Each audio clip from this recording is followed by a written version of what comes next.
गौ सेवा कैसे होती है आज हम आपको ये दिखाने जा रहे हैं। हम हैं झज्जर के डीगल गांव में। ये डीगल हरियाणा का सबसे बड़ा ग्राम पंचायत है। यहाँ पर हम आपको हरियाणा के सबसे बड़े गौशाला में लेकर आए हैं। गौशाला में कैसे कामकाज होता है, कैसे पशुओं की देखभाल होती है, कैसे छुट्टे जानवरों को यहाँ के लोग सेवा करते हैं और कैसे इनका जीवन यापन होता है, ये सब कुछ हम दिखाने जा रहे हैं। और ये भी बताने जा रहे हैं कि आखिर एक साथ 4000 की संख्या में पशु कैसे रहते हैं। तो हमारे साथ इस गौशाला संचालन समिति के सदस्य हैं। कैसे आप इस गौशाला का संचालन करते हैं? देखो जी, इस गौशाला में 62 गांव की गौशाला है। इसमें जिसको नाकारा पशु हो जाता है इसके अंदर दाखिला देकर छोड़ जाते हैं और यहाँ उनकी संभाल होती है। और संभाल के लिए दान से पैसा आता है। जो 62 गांव हैं जिसने खोल रखी है वो सभी दान देते हैं। इसमें बढ़ चढ़ कर दान देते हैं, धर्म दाखिल। और फिर गौशाला जो कमेटी है वो इसकी देखभाल के लिए करीब 25-30 आदमी फ्री सेवा दे रहे हैं। जैसे ये हैं भीम सिंह जी हैं, लीला जी हैं, ये हैं और नंबरदार जी हैं। सभी ये ऐसे कमेटी को 25 आदमी की वो इनकी देखभाल के लिए रोजाना हाजिर रहती है। और गांव से 62 गांव से जाकर चंदा भी लेते हैं और गांव के आदमी खुद भी चंदा देने के लिए आते हैं। और जैसे कि उन पर ब्याह शादी हो या लड़का हो गया और कोई उत्सव हो उसमें भी बहुत दान देते हैं गऊ के लिए। अच्छा, साल भर में चूंकि 4000 से ज्यादा संख्या में पशु हैं यहाँ पे, तो इन पे काफी खर्चा भी होता होगा। तो कैसे साल भर में कितनी आमदनी कर पाते होंगे चंदा और बाकी चीजों से, और कितना खर्चा होता होगा? देखो जी, हर साल बराबर तो होता नहीं। अब चंदा हर साल बराबर, जैसे पिछले साल करीब 5 करोड़ पूरे साल का चंदा था। अब की दफा 5.5 करोड़, लगभग ऐसे ही घटता बढ़ता रहता है। लेकिन इनका काम चल जाता है, भगवान की दया से दान खूब आ जाता है और देखभाल खूब बढ़िया होती है। कितने दुधारू पशु हैं और उनका दूध क्या करते हैं? देखो जी, 150 के करीब लगभग, कभी घट जाती हैं कभी बढ़ जाती हैं और ब्याह जाती हैं। तो 150 के करीब दुधारू हैं, उनका दूध निकाला जाता है और गांव वाले ले जाते हैं। कितना दूध होता होगा? करीब 7-8 क्विंटल दूध तक हो जाता है। कभी कम भी हो जाता है, कभी वहां तक भी पहुंच जाता है। पशुओं के चारा की व्यवस्था कैसे करते हैं आप? चारा दान में आ जाता है या फिर मोल ले लेते हैं। जैसे हरा चारा है वो मंडियों से भी मंगा लेते हैं और गांव से जो चारा वाले जो बोते हैं वो भी यहाँ डाल जाते हैं और उनको कीमत दे देते हैं। जो दान में आता है वो दान वाले यहाँ डाल जाते हैं, उसको काट के और इनको डाल देते हैं। कोई फॉर्म वगैरह भी इनके लिए बना रखा है? हाँ, तकरीबन 62 एकड़ जमीन है गौशाला के पास जो दान में दे रखी है पहले से। 104 साल के करीब पुरानी होगी ये गौशाला। ये 1921 में गौशाला बनी थी। ये जो बुजुर्ग चले गए वो बना के गए थे। उसके बाद में यहाँ दान चंदा आता रहता है और ये बढ़ती रहती है। भगवान की ऐसी कृपा है कि दान भी बढ़ता रहता है, गायें भी बढ़ती रहती हैं, फिर भी इनका काम खूब चलता रहता है।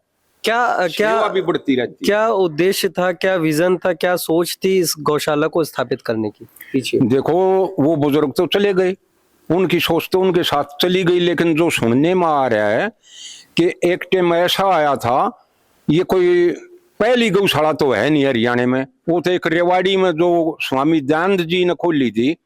इससे करीब 40 साल पहले वो गौशाला थी। उसके बाद में सभी गौशाला जैसे खडवाली गौशाला, सोसाना गौशाला और भी कई गौशालाएं तकरीबन एक साथ में खुली थी। लंगड़ी लुल्ली जो नाकारा जो घर में नहीं रख सकते तो उसकी घर में सेवा नहीं हो सकती। और घर में तो पशु चाहिए ना, जिसे काम ले सके। जैसे बैल थे, गाय थी, दुधारू भैंस थी, उनके लिए ही जगह होती थी ना। इनके लिए जगह रही जो नाकारा हो गए। तो उनकी समस्या जब ये होगी तो समस्या का हल था ये कि समाज गौशाला खोल लो, वहां पर उनकी सेवा करो। कैसे इन पशुओं की देखभाल करते हैं? बहुत संख्या बहुत ज्यादा होती है, कितने कर्मचारी लगे रहते हैं और दिन भर रात कैसे शेड्यूल करते हैं? ऐसा है जी, करीब अलग अलग टाइम में अलग अलग कर्मचारी होते हैं। एक बार 60 भी रह जाते हैं तो एक बार 80 भी हो जाते हैं, कभी 100 भी हो जाता है। और कभी कभी जब चारा का समय होता है तो 100 तक भी हो जाते हैं, क्योंकि बाहर से चारा निकलता है तो लेते हैं। इसलिए घटते बढ़ते रहते हैं कर्मचारी। जब ये जहाँ तक इनकी ठीक सेवा होती रहे उतने कर्मचारी हम रख लेते हैं। इनको नहलाना वहलाना का भी काम होता है या गाय नहलाई नहीं जाती। हाँ। फुरेरा और वो दिख रही है खेड़, उसमें पानी डाल देते हैं, तकरीबन रोज उसकी सफाई करते हैं, साफ पानी ट्यूबवेल से उसमें फेरा जाता है, पूरी सेवा करी जाती है।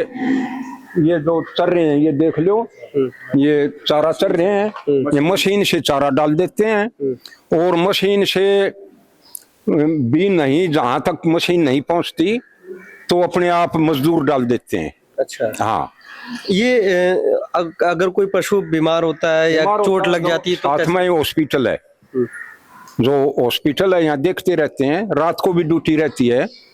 अगर कोई बीमार हो गया तो फौरन एक जो टीम बना रखी है मजदूरों की, वो फौरन उसको उधर ले जाते हैं हॉस्पिटल में। डॉक्टर वगैरह उसमें? डॉक्टर, बड़ा डॉक्टर है, वो सरकारी तौर पे मंजूर हो रखा है।